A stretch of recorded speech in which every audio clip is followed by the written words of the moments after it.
Hi, I'm Katina Houston Stroud with Family Links, and this is the Family Tip of the Week. Every parent of an acting out child knows that once your kid has a reputation for being a troublemaker at school, it's very difficult to undo that label. That's because your child becomes the label. When the teacher looks at him, she often sees just a troublemaker. Sadly, it's very hard to change that image because even when your child tries harder, the label is reinforced when he slips up. And then he's really got problems because not only is he still a troublemaker, now he's seen as a manipulator too. We all know that labels are assigned all the time and that they don't help the problem. School teachers, being human, will label kids. And make no mistake, teachers talk and are well aware of who the troublemakers are before they get to their class at the beginning of the year.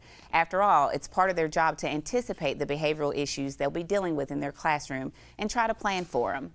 I always advise parents to be honest with themselves about their child's behavior. Yes, it's important to assert yourself as a parent and advocate for your child at school, but it's also vital to your child's development that you not defend him when he's in the wrong. So if your child is known as a school troublemaker and is disruptive and rude in class, it's very important that you acknowledge that. Parents need to have an open mind about their children so they can help the school in changing their behavior. Don't forget, for many parents of kids with behavior problems, it's easier to fight with the school than it is to change their child. And when you do that, this only succeeds in letting your child off the hook, when in reality what they really need to do is learn how to change their behavior.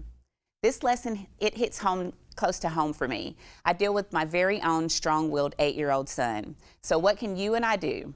I recommend that you let your child's teacher know how to deal with behavior at home. I think if your child has a history of behavior problems, you want to meet with the teacher early on in the year and say, I know that my child can be disruptive. This is how we deal with it at home. And if there's any way we can help you, please let us know. Certainly you should tell your teacher what works at home and what doesn't work at home. This doesn't mean that you're limiting them, rather that you're helping them to be more effective with your child's behavior in the classroom.